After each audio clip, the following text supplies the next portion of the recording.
We're not just trying to find the people who are lost, but the lost voices, the lost stories, and the lost hope of their loved ones as well.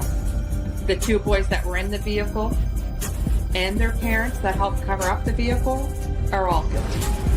We want the families to know that people still give a damn. I saw my father put his hands around her neck, and then he carried her out of my sight. Our name is also our mission. We are locating the lost. I've accepted my brother's death. I can still talk to him. We just don't see him physically. And I know I'm a believer that I'm going to see him again one day. Follow us on Facebook, YouTube, Spotify, and most podcast platforms.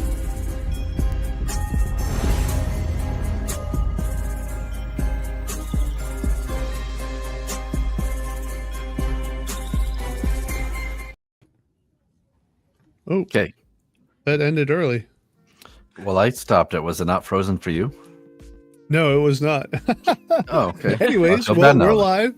No, you're fine. Thanks everyone for tuning in and watching us live, and thanks to everyone who's watching us back as a recording. I was trying to get your attention. I'm like, I don't know what's going on. No, it was playing just fine for me. All right. Well, Me too. I'm sure no one wanted to listen to me talk anyways during that video. So tonight we're joined by Jamie and Christy. Jamie is the sister of Brent McGhee, who went missing on July 11th, 2024 from Leachville, Arkansas. And Christy is the advocate for the family. So welcome both to Locating the Lost. Yes, thank you very much. Thanks for having us. Yes, thank you for having us. All right. So Jamie, if you could start talking about your brother, maybe talk about what life was like with him growing up. Okay, so me and my brother are exactly 10 years and 5 days apart. I'm born on October the 10th, and he was born on October the 15th. My mom always tells a funny story of when I was born. His birthday, of course, was 5 days later, and he was very upset because everyone was excited about the new baby, of course. Especially him being 10 years old, right? So he was like his 10th birthday, so he's very excited about his birthday. And so later on, though, we come to become very close. Even though we're 10 years apart, he's been like my protector my whole life, looked out for me. He even lived with me for a little while. He's kind of a goofy guy. Anybody that has met him, they remember him. Just he's quirky, and he's kind of the opposite of me. I'm an introvert, and he never meets a stranger. So he's always goofing off and joking around with people and making connections. Nice. Yeah, those pictures of him too. He definitely looks the type. He looks like he's scheming. He's got some funny stuff that he's planning. Is this you with him right now on the screen here? So that is actually his son, Braden. Oh, okay. His girlfriend. Mm-hmm. They look very much alike. I thought it was him. Christy had sent me some pictures to post on here, and I thought that was him. But that's him there. All right. So can you start telling us a little bit about what happened to your brother the last time you spoke to him? So the last time I seen him was after the 4th of July. He came over to my aunt's and we all went swimming. So we had a good memory of the last time that I got to see him. Now, I wasn't actually with him the last day that he went missing. Him and his wife, Sarah, were staying with my mom for a few days. And they never got into an argument. My mom and Sarah got into an argument because she was kind of laying up on her, kind of not doing anything, staying in bed. And at that point, her and my mom kind of had a disagreement where she told her she needed to get up out of the bed. She ended up leaving the house upset, left barefoot, took off walking. My brother looked at my mom afterward and said basically, I just kind of wanted you to see how she's been acting. She's playing the victim. She's looking for a fight here the past few days. She's been wanting to leave. At this point, he thought maybe she was kind of sneaking around on him when he had his job. So my mom dropped him off at my cousin's that morning around 10:30, and he stayed with my cousin for about 20 minutes. My cousin lives in Leachville. He told my mom bye. He loved her. He'd see her later. She came up to my house to help babysit my kids and didn't think anything about it. And that's the last location that she saw my brother, was at my cousin's. And then, Christy, how did you get involved with the disappearance? Well, I got involved because one of Brent's friends, after he'd went missing, one of his best friends, her name is Angie, she called me, and Brent had been missing for probably over a month, and she called me, and she was afraid that Brent was going to go cold and he was just going to become another statistic in Arkansas. So she called me and she asked me to help get his face out, to help get his name out, to help get him heard, so he didn't grow cold like all the rest of the missing people in Arkansas. So I became involved in it. And as I became involved in it, my heart grew fond of, the mom and the daughter, because I have a mom and I have a brother that's been in Brent's shoes, and he was my big bubby, and Brent's mother is to him. And so it really touched my heart, and it really made me feel like, what if this was my big brother that was gone, and then people just kept feeding me information and stuff. I guess with me being so far away, people would talk to me and they would send me this or they would tell me this. And so everything just kept piling up, and people would give me all kinds of information. I mean, I have so much information on this case that it's just unreal. I guess because I'm so far away that people don't care to talk to me. Yeah. So is this something you've done before? It's never anything that I've done before, but I've lived in that other side of life, I guess you could say. I left Arkansas 7.5 years ago for a change of life, and have spent the last 7 years of my life changing my life.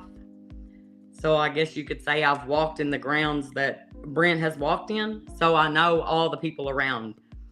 And I don't know, it just breaks my heart because he didn't deserve what these people have done to him.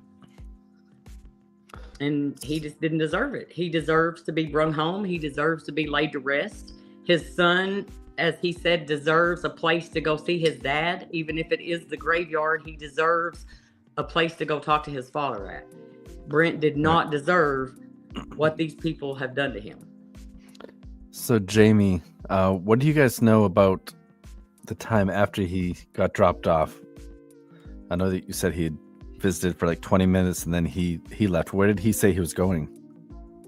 So he didn't tell my cousin where he was going. I mean, and that wasn't abnormal. I mean, they would hang out for a little while and he would just, leave. My brother didn't have a vehicle, so he always went by foot.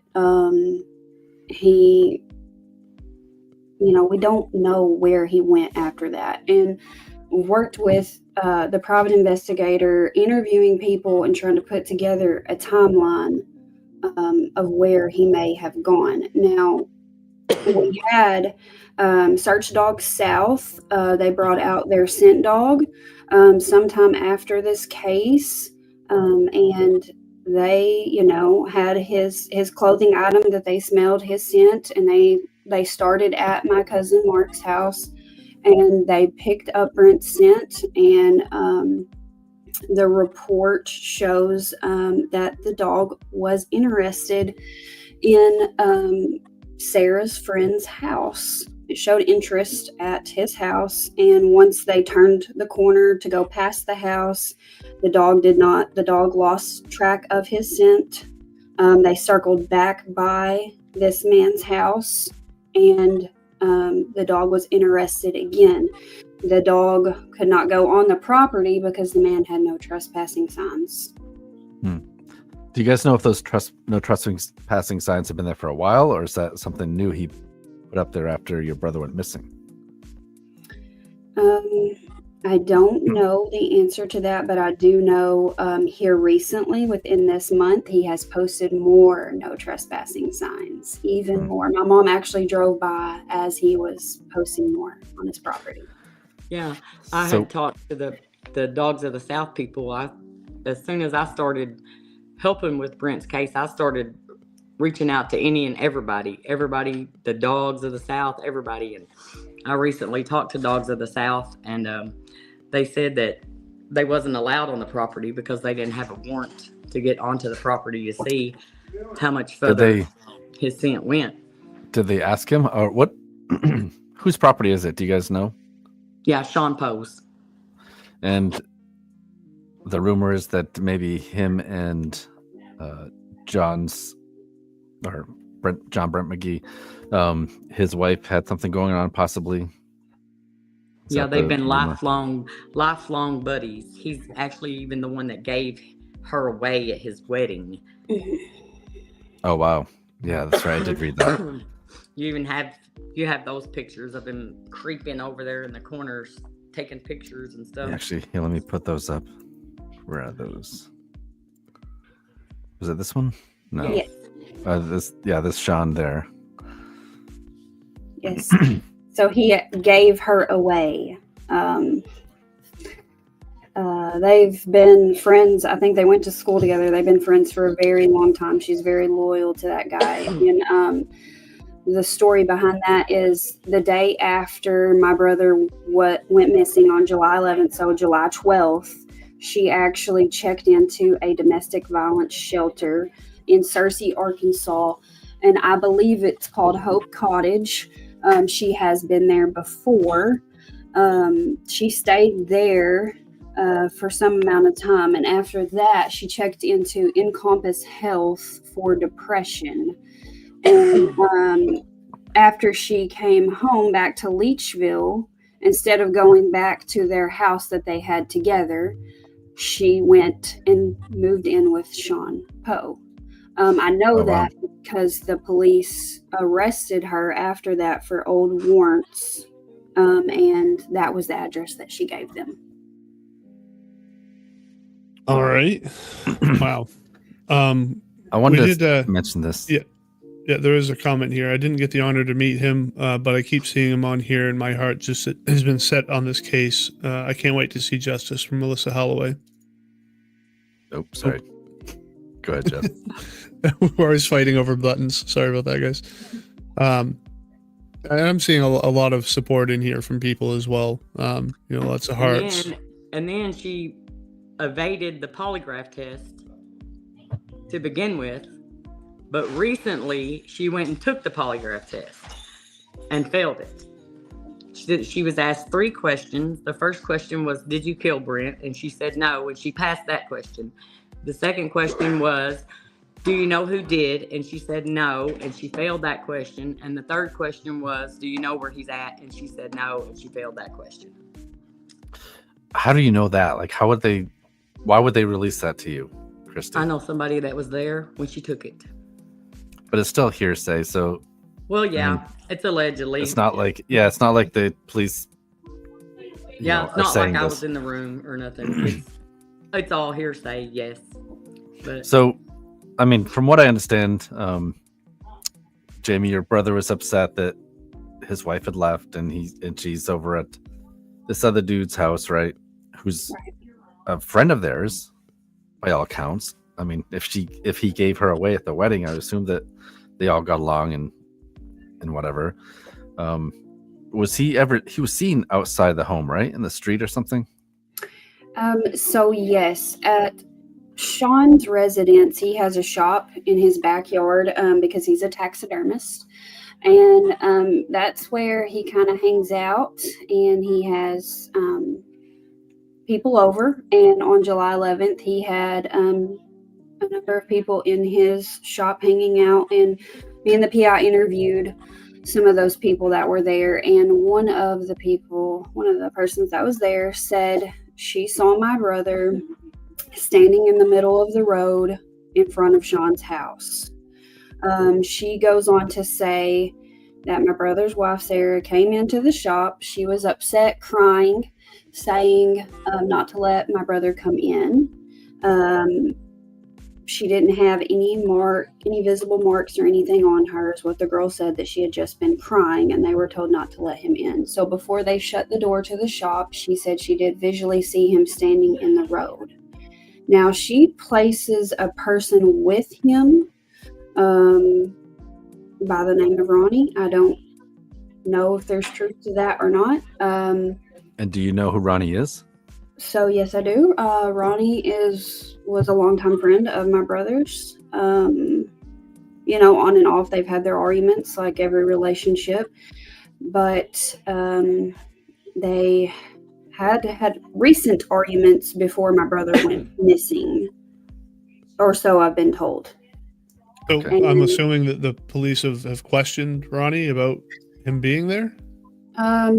So yes, we actually took Ronnie to meet the police, and it was kind of an informal thing, as in one detective talked to Ronnie outside in a parking lot.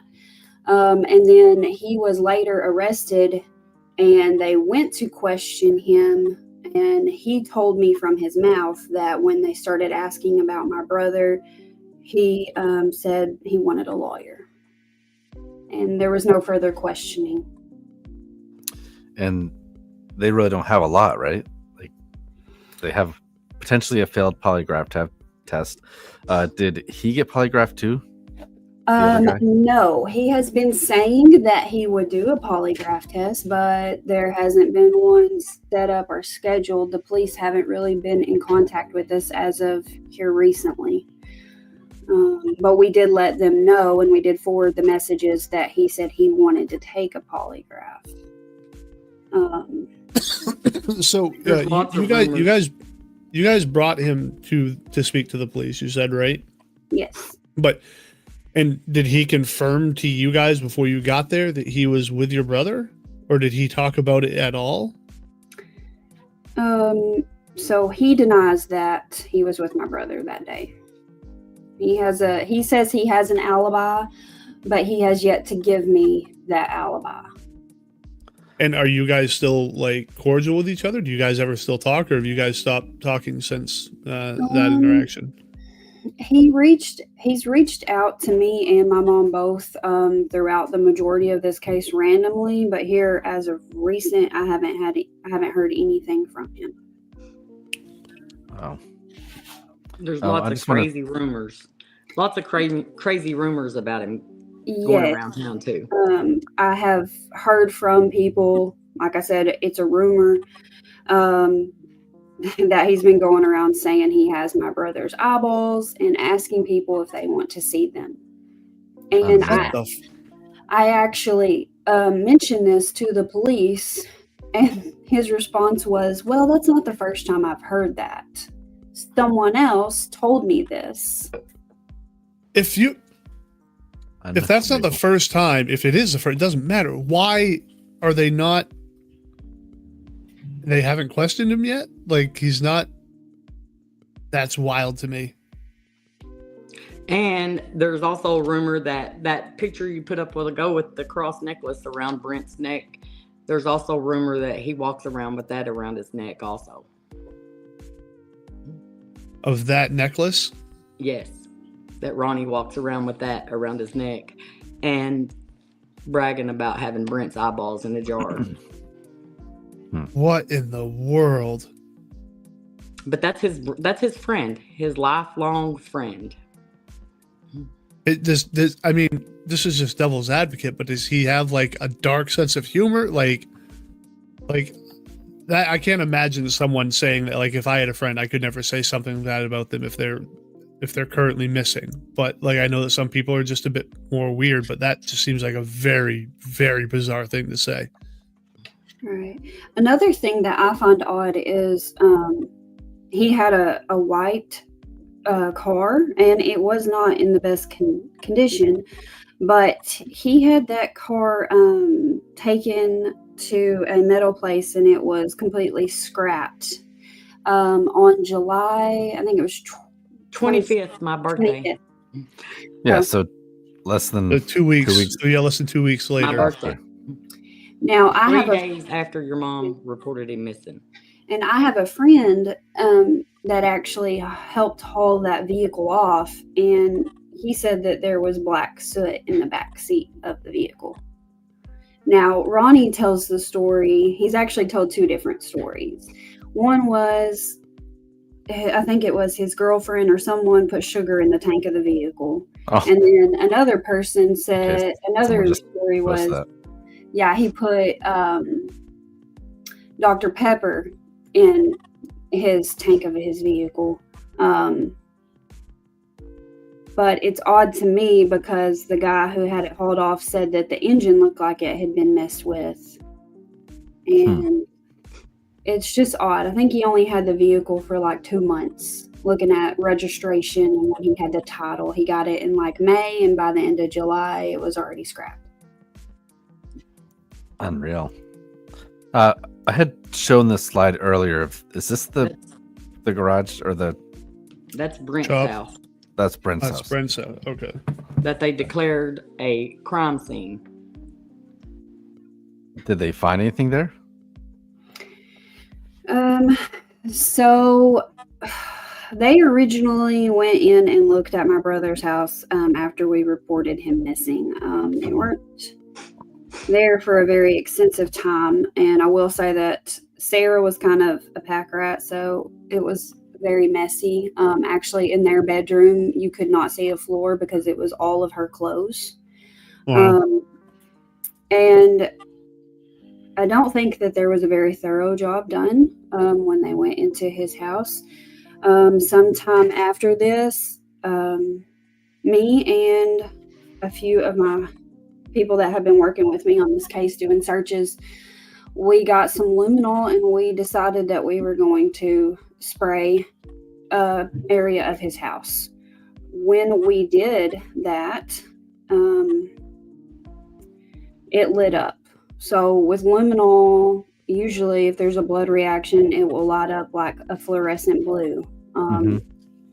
And we started in the hallway because I'd actually noticed old blood in the hallway.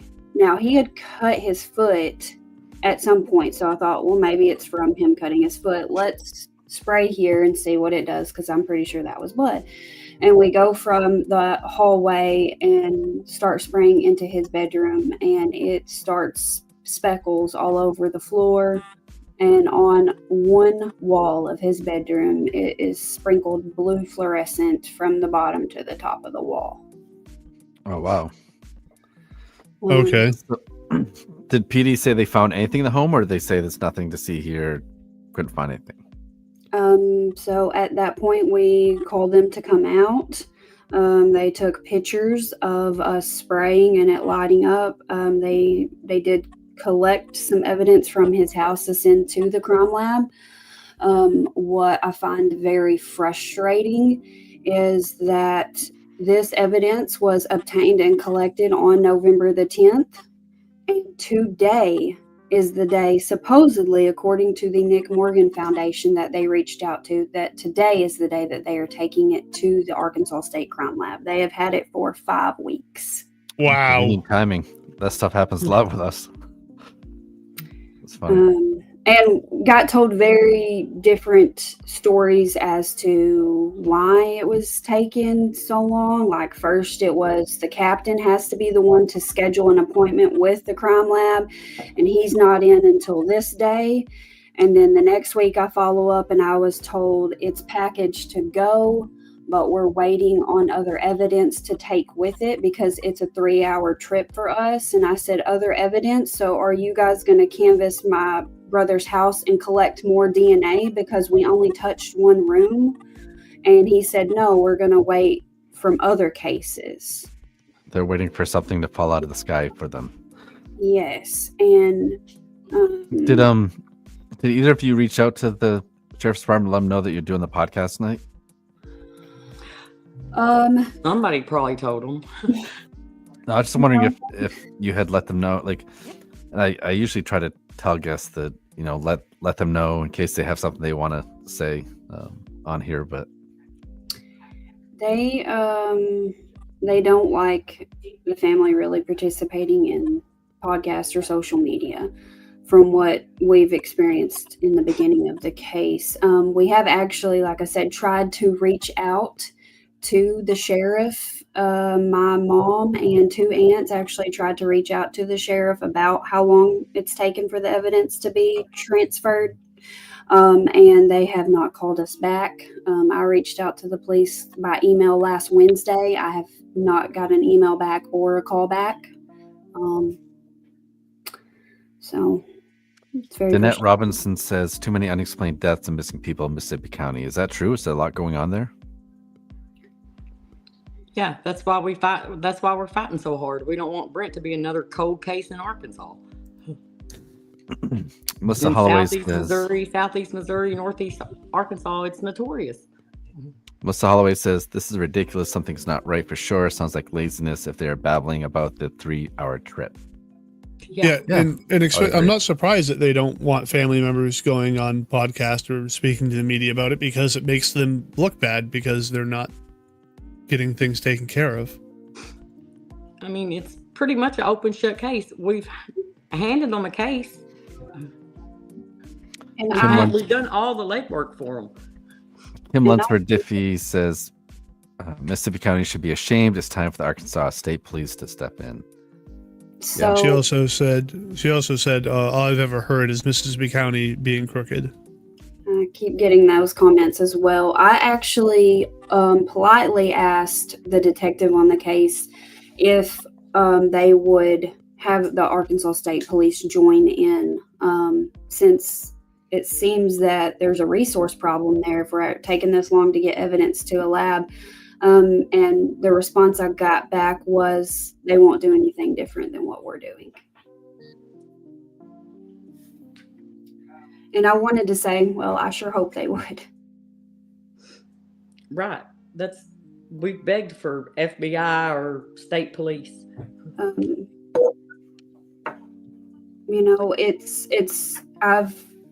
Like I said, they've kind of been upset with us saying anything, posting anything. And so, I dialed it back. I quit. Hey, do more, right? Like, it's their job to do more. So if they're not going to do it, then you have to do it. Yeah. We tried to be quiet.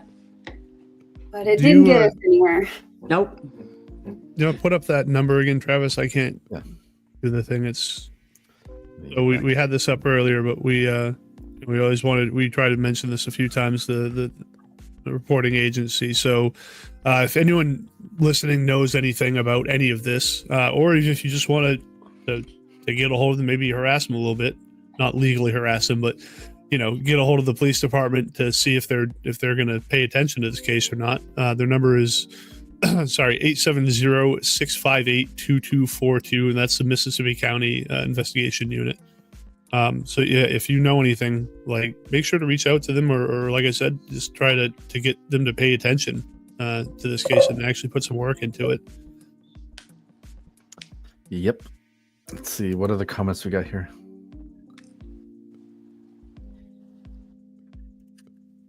Oh yeah, I was just going after that one. Jen Anderson says, I understand the city's police department is small and it's a small town, but this is ridiculous to take so long for a family to have to go through or go without any help from local authorities. And have they reached out to you guys at all on their own, or has all this been one-sided, you reaching out to them? I will say one detective has kind of been communicating with the family up until recently, kind of a back and forth thing, but it does seem like we have to, contact them more to get them to answer our questions. Doodlebug says, please hit that thumbs up or that like, I guess. Thanks, Doodlebug. And for another one from Tammy here saying, we'll never give up. There's a lot of support for you guys in here, so that's awesome to see. Lisa asked, was there any evidence ever found and confirmed on any of these searches by police? We don't think any of it was ever turned over to a crime lab. Right, that's supposed to be happening tomorrow, right? Isn't that what you said? That was evidence collected from Brent's home, wasn't it? Right. Yeah, well, I don't think any evidence that was ever turned over from a search at all ever made it to a crime lab.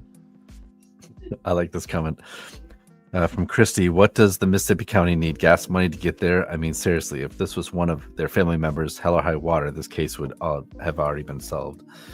Yeah, it seems like that. Like, give me a break. 3-hour drive. I mean, they had so many pieces of evidence that were found on searches. We found teeth, we found bones, we found all kinds of stuff.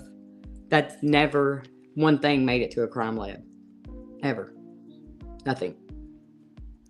Was I mean, did it look like his age stuff? I mean, he went missing in July. Was it bones you found that appeared to have been years old, or?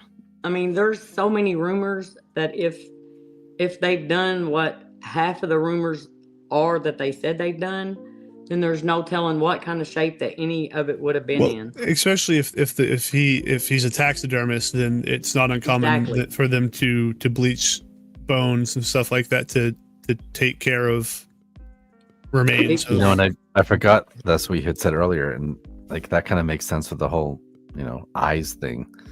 This dude has his eyes like. Well, that was someone else. That was the friend, the the boyfriend, right? Yeah, right. The rumors is that he used his taxidermist skills to dispose of Brent, and if that's what they did to him, then what is there out there for us to find? Especially after this amount of time, like it's horrible. And to talk about time, Jamie, this just happened. This is in July, so we're truly sorry for everything that your family is going through. And usually, you get a lot of these rumors like years and years after. So it sucks to have to hear this stuff when it's still so fresh for you. Yeah, it's a small town. Everybody knows everybody's name. I mean, everybody knows everyone. You don't hear this stuff in your own backyard, and to hear the things that these people have supposedly done is the most horrific stuff I've ever heard of in a town that we grew up in. It's crazy. And if these people have done what they say has been done in this town, then Leachville needs to come together and clean up their streets. For real. Because they got some serious stuff going on there right now. Lisa Tucker asked, has there ever been any clothing found or anything? I mean, we found clothing, but it wasn't anything that matched what he was wearing that day. The closest thing we found to that was he was supposedly wearing like a light blue shirt, and we found like one little shred of a blue shirt, but we didn't find anything else. And where was that found? Was that close to the place last seen, or? I don't remember exactly where that was found. I believe it was somewhere in Leachville, but I don't remember the location. I wasn't actually there whenever it was found. This is something Ashley's mentioning here. It's frustrating to see all these rumors that get spread about these cases. She says, people make me so mad. Spreading silly rumors and adding hay to the haystack when you're trying to find the needle. And truth be told, if you take away the lies, you would find the truth. I don't know why that happens. It's always like these rumors. Then help take away the lies. If you know the truth, then tell the truth. Yeah. It's like people are trying to insert themselves in the story, and they add these little stupid rumors. Oh yeah, all kinds of. I've never been through this before.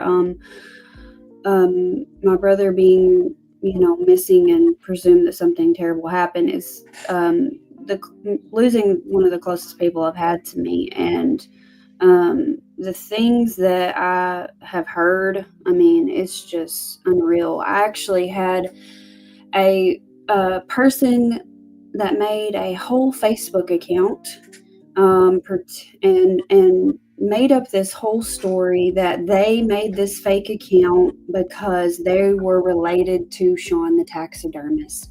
And they got pulled into helping get rid of my brother's body. And they went on to even tell me that my brother wasn't buried or put in the river. And I said, well, what happened to him? And they said, well, he's actually in an industrial freezer in someone's garage. And I can give you the location and the address if you send me $500. Oh my God. Oh, that's Yeah. gross. And yes, and I'm sorry that has happened, but do be aware of scam dirt bags. Like Sorry. have you gotten any more? Because if not, you probably will, because people are gross like that. That is a really common and awful thing that happens during situations like this. We've even heard of people claiming that they've been kidnapped, right? And like, oh, give us money and we'll tell you where he is, or we'll give them back to you. It's absolutely disgusting. Those people deserve to be in the lowest levels of hell for shit like that. Yes, it really is. I mean, and they, I guess, had probably like Googled stuff about the case, and they even finally decided to give me a location, which was kind of near Leachville. And I mean, they just went to great lengths to come up with this whole story of where my brother. Wow. Uh-oh. And- Christy's going rogue over here. Oh, Jesus. We do have a comment here from Lisa Joe saying, I called the Sheriff Cook and just left my name. He returned my call, but I did not get to the phone in time, so I returned the call immediately. The lady who took my call said the sheriffs didn't want to know what was in reference why I was calling. I told her John Brent McGhee, but never got a return call. I didn't elaborate on why I called, so unsure why I didn't get a return call. So that's my aunt Lisa. She was one of the people that tried to contact the sheriff. And I mean, maybe you didn't get a response then, but it doesn't hurt to keep pestering them so that eventually they I mean, enough sort of pressure can quite often get a result out of this. And it's unfortunate that you guys are going through that, but that's one of the benefits of being on something like this, is maybe we can get some more people to reach out to them and add more pressure to them. Just be annoying enough of a, so eventually they try to swat us away or give us an answer, right? Right. Sherry says, Jamie, you're doing really good. I know you're so upset and it hurts me to see you go through this. Thank you, Sherry. You are doing good. I'm proud of you. You both are doing great. Mind of Monsters, and this is something that every case we cover feels like this, but it's heartbreaking that families have to do their own investigation, small town or not. This should not have to be done this way. Every case, right, Jeff? Like every case we cover, the family's battling the police to try to get this figured out. That's so crazy to me.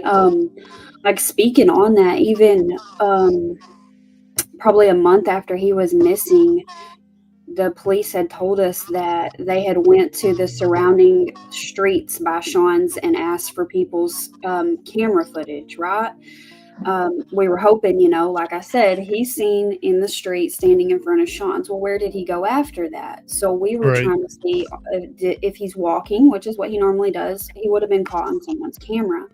So we asked the city of Leachville to go back and look, and we were told that the police had went and asked for people's camera footage. One day after work, I went down 6th, 7th, and 8th Street and 9th Street, and every camera of the people that were home, everyone that had a camera, I asked them, have you checked your footage? And I also asked them, did the police ever come by and ask for your footage? And everyone that had a camera said no. Wow. And I now wish I was surprised.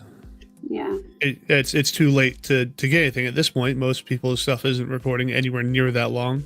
How long after he had gone missing did you do that? I don't remember the exact date, but it was a month or two. Right. So every single person that I asked said no police ever came by and asked for their footage. You guys have My a private investigator working on the case too, right? Yes. What's his name? Cody Powers. Has he discovered anything for you, or does he work with the police at all? He actually has. They have tried to say that we don't work with them. We actually had 2 private investigators. We had one in the beginning. His name is John Montgomery. He's from Missouri, so not far away. He's more of a under the radar kind of guy. Whereas Cody likes to post live videos and get people stirred up and talking about the case. Now, Cody did some interviews with those people that were in Sean's shop on July 11th. He recorded those, and those were given to the police. And we haven't heard anything back on that. We also have some other witness affidavits that he has typed up and had notarized, and that was given to them on November 10th. And as of today, they have not followed up with that family and got a formal statement. So who has been interviewed and questioned? Lisa's asking this question. Who has been interviewed as suspects? So they interviewed my brother's wife, Sarah, when she was arrested in the beginning. As far as any other interviews after that, she had a polygraph that was done that they told us she supposedly did not pass. Sean has never actually been formally interviewed. And then Ronnie was arrested and they tried to question him, but he lawyered up. Mhm.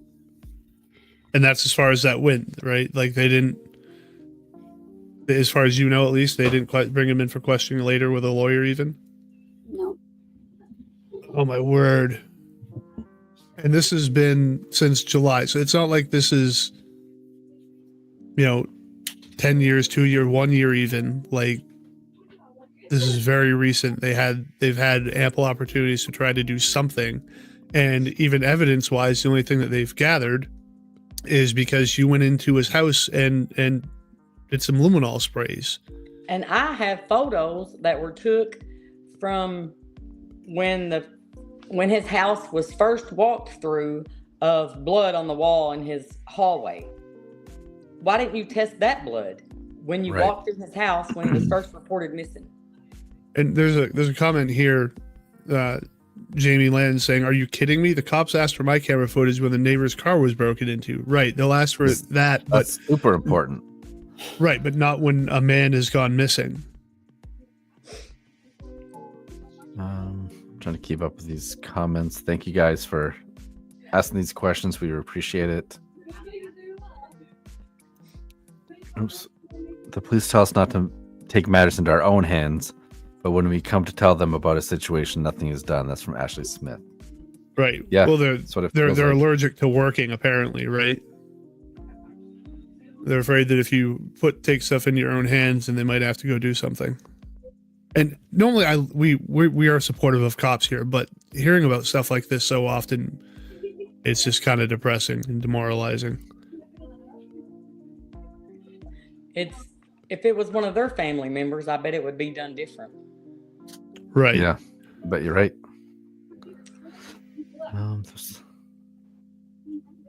Or if we had a lot of money. Right. Your last name and your status. Right, your tax bracket. How many digits are in your bank account? Right. So Jess asked, and Jess lost her brother Rob. I guess it was the one. I guess the year. I'm sorry, Jess. We did cover that case.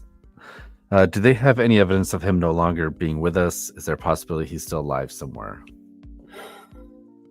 So I guess you could say yes, there's a possibility. But my brother and my mom shared a bond like no other. I mean, he literally lived down the road from her, and he was a mama's boy. He would visit his mom every day. I mean, he stayed with my mom 3 days up until he was missing. For him to just go off and start a new life or be out in hiding and not contact his mother or me or his 2 children, I mean, he's never done that before. And I'll be honest, I mean, my brother has been in and out of jail for part of his life, and every time that he has been arrested, He has called me from that jail. He has used neighbors or random strangers' phone numbers, contacted me, and he knows I don't answer people's random numbers. So he would just call and leave me messages like, "Sister, you better pick up." You know, another thing that was given to the police in the very beginning, and like I said, after the police did their first initial search of my brother's house, they did not ever mark it off as a crime scene. Me and my mom went in to see what we could find, and my brother always used to write letters. Being in and out of jail, he would write letters to us and kind of journal things. So as soon as I walked into his house, right by the door, there was this shelf and there was a notebook. And I don't know what it was, but I was like, I just want to look in this notebook. So I'm going through this notebook, and it's mainly a blank notebook. And about halfway in the notebook, there is a letter that my brother wrote. And I know it's his handwriting. And he goes on to talk about how him and her are having this argument currently while he's writing this. He's in the living room writing this, and she's in the kitchen. And in this letter, he says, "I think that she's trying to set me up or kill me." Word for word. Wow. And He the cops ends have seen the this? Yes, they have the notebook. He ends the letter saying that he wants a divorce in like big writing.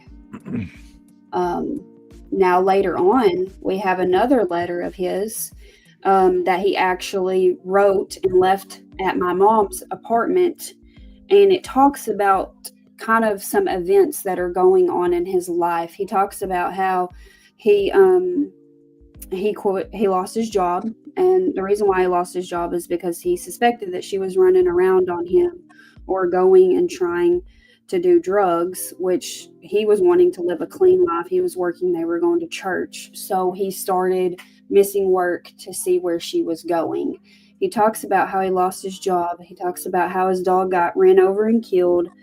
And then he goes on to say, "I'm about to lose my wife, but I'm getting pretty used to that." And he talks about his son who was in basic training and how he wanted to be around for his son when he came back home. So that's his son there. And his son was actually in basic training when he went missing. And he had to come home to no dad. And my brother wrote about this in his letter about how all he wanted to do was live right. And he literally said in there that he could not trust anyone around him. It seemed like everyone was plotting against him. Wow. That's heartbreaking. Like, that's all in his own words, right? Like, that's what he was feeling like at the time. Yeah, I mean, that's what's frustrating about the case is how much circumstantial evidence do you have to get probable cause for even a warrant for their phone records or their location that day? So Susan asked this question: why are the three in question thought to be guilty? What's the evidence? Well, I mean, she went to this guy's house. Your brother was reportedly seen, at least in the road outside. And the dog's scent trail ended at that location. Mm-hmm. I mean, just her behavior after that. So, I mean, I watched enough crime shows to know that your spouse is considered a person of interest, right? Mm-hmm. So she goes to a domestic violence shelter the very next day after he's last seen. That you can't be questioned there because you are considered a victim. They don't even have to tell the police that you were there, basically. She goes there, and like then she playing the system there.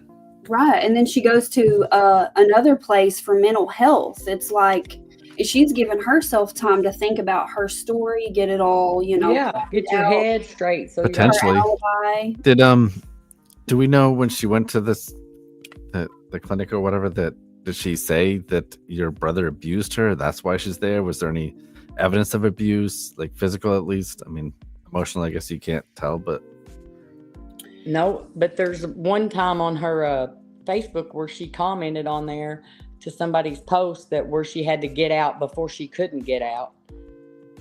when she went and checked herself in there. I have it somewhere screenshotted where she commented on somebody's Facebook post how she had to get out before she couldn't get out.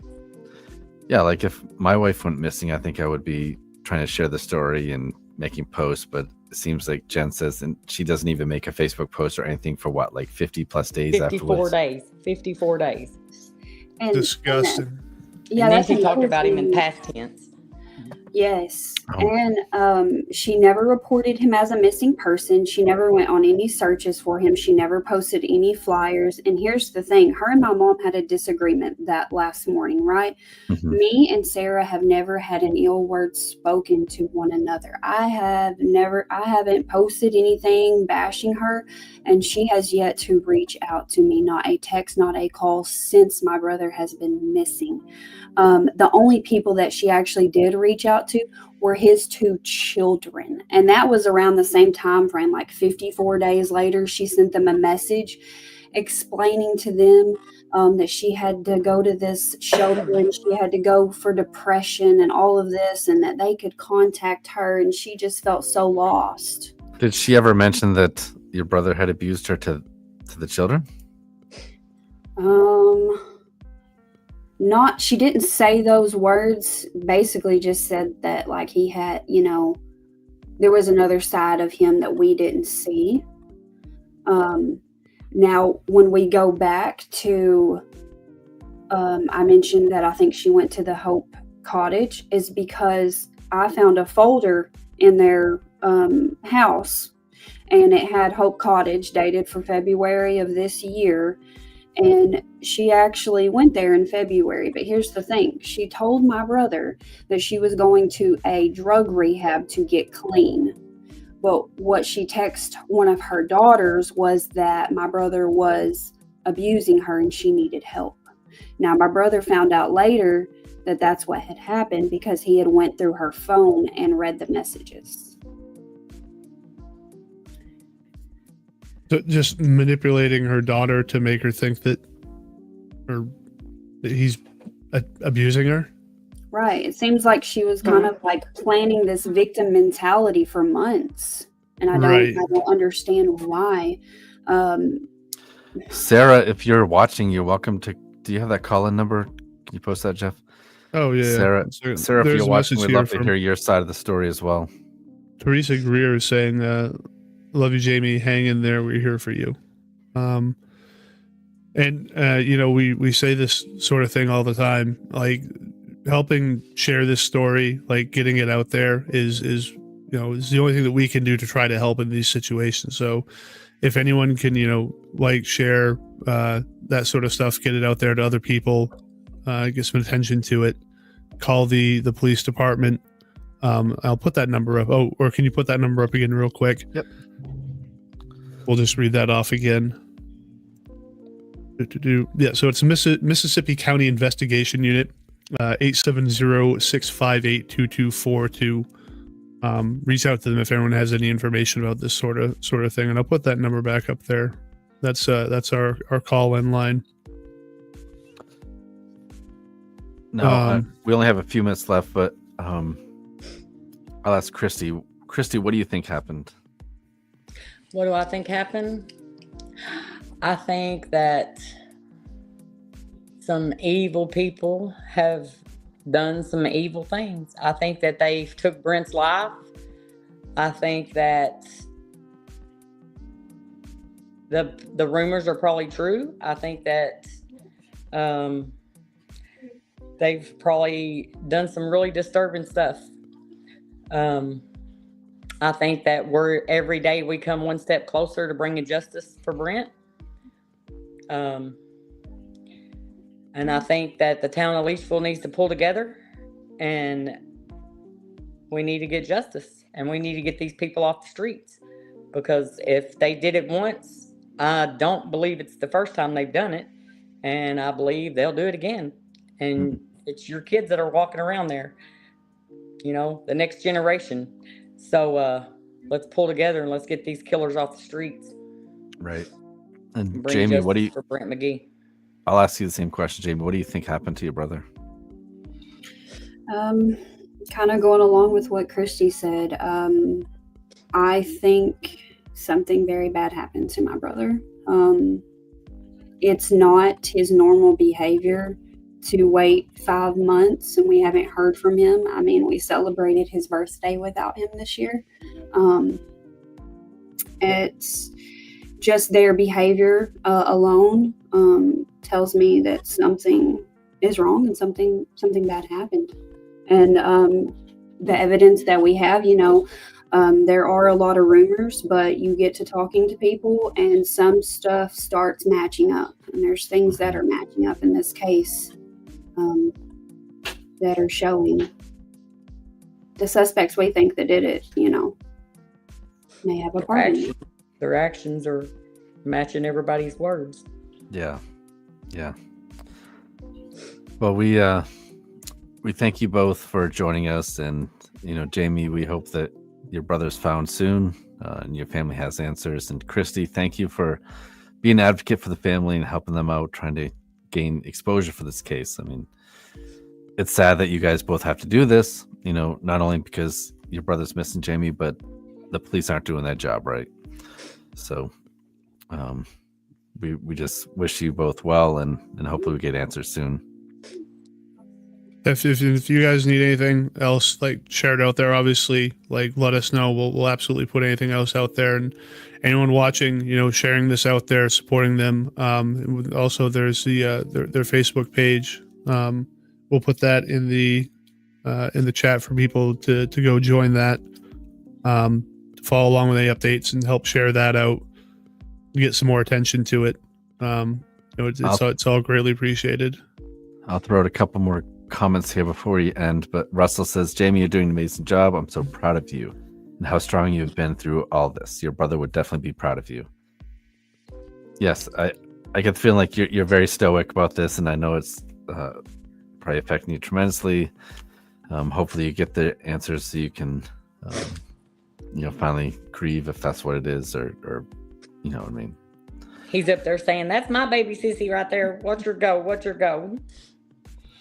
Don't give up. Never give up, sissy. Let's see. See, Kim says they're just getting started, went from throwing acid, then proceeding to set the woman up. What is this? Oh, is that something that they might have done too? Yes. Wow. Okay. Same people. I guess I should have finished reading that before I jumped it up. Let's see. Mind of Monsters says, I will locate the flyer and share to other creators, and I'll tag some big groups on Twitter I work with. Awesome. Thank Yeah, you. thanks. That's greatly appreciated. Yeah, anything that anyone can do to try and help get this story out. All right. Do you guys have anything else you want to say before we end? Never give up. Justice for Brent McGhee. Yeah. Team Brent. I just want to say thank you guys for covering this story. We need all the media coverage and all the help that we can get. I appreciate you guys. Yeah, we're happy Oh, to absolutely. Yeah, anytime. All right. Well, from us, that's all. But thanks again for everyone tuning in. We've had quite a few people in here tonight, and you guys have all been very supportive. So thank you all for watching. We couldn't get these stories out without people like you guys watching and sharing. So we'll see you guys hopefully next week, and you guys all have a great rest of your night. Thank you, guys. For 5-year-old Taylor Williams led investigators to Alabama this week. So we have some breaking news from Florida. An arrest has been made in connection. After years of agony, a glimmer of hope for the family. Investigators spent hours searching through this house off Pennsylvania Avenue. What could be a major development in the search for missing Alabama teenager. Tonight, a stunning twist in the search for Taylor. Somebody out there knows something. They want to lay him to rest their way, not by somebody else's way.